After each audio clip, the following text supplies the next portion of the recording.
Good day mga ka-trouble. Dala naman tayo sa ating balitang basketball. Pero bago yan, huwag kalimutang subscribe at hit na rin ang notification bell para maging updated kayo sa ating mga video. Mga ka-trouble, ako ngayon ay nagbabalik sa Troubleshoot channel. At ngayon, bibigyan ko kayo ng mga bagong balita about sa basketball.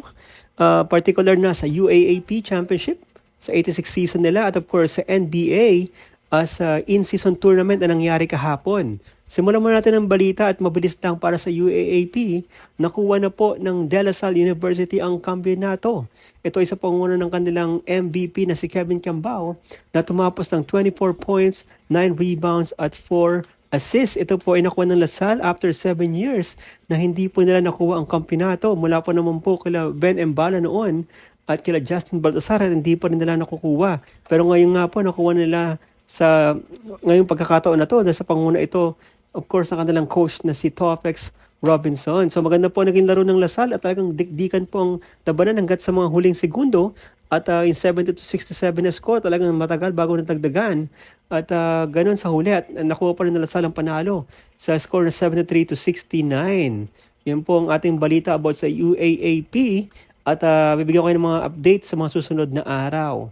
May magtungo naman tayo sa in-season tournament ng NBA at kahapon nga naglaro na ang LA Lakers at itong Phoenix Suns at naging maganda po ang laban mga katrobol, talagang dikdikan po.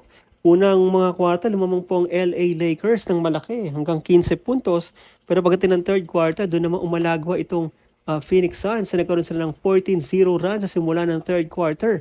Samantalang uminat itong si Kevin Durant. Talagang malaki po ang nagawa ni Kevin Durant sa third quarter at si Grayson Allen na sunod-sunod na 3-point shot. At buti na lang kamo maging maganda ang scoring nitong ni Austin Reeves na talagang umatak sa Lakers na gumawa ng 15 points po sa third quarter alone. Talagang malaking bagay itong si Austin Reeves.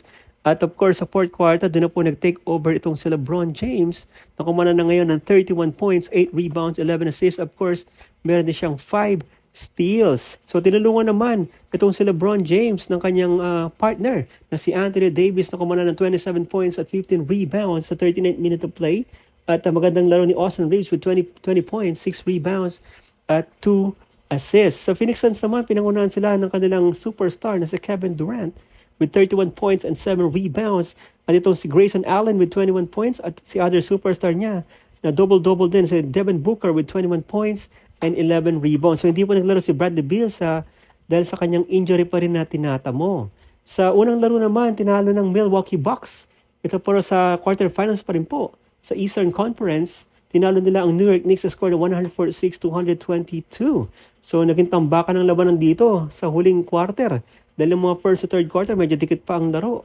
At sa pinangunahan sila ng kanilang superstar MVP na si Giannis Antetokounmpo with 35 points, 8 rebounds at 10 assists. At tinulungan naman siya ni Damian Lillard with 28 points, 3 rebounds at 7 assists. So sa New York naman, mainit to si Julius Randle na kumana ng 41 points at 6 rebounds. At tinulungan naman siya ni Jalen Brunson with 24 points at itong si RJ Barrett with 23 points. Sa panalong yan ng Milwaukee Bucks, haharapin nila ang itong Indiana Pacers sa kanilang semi-final match bukas, December 8, Friday, of course, sa home court ng Milwaukee Bucks.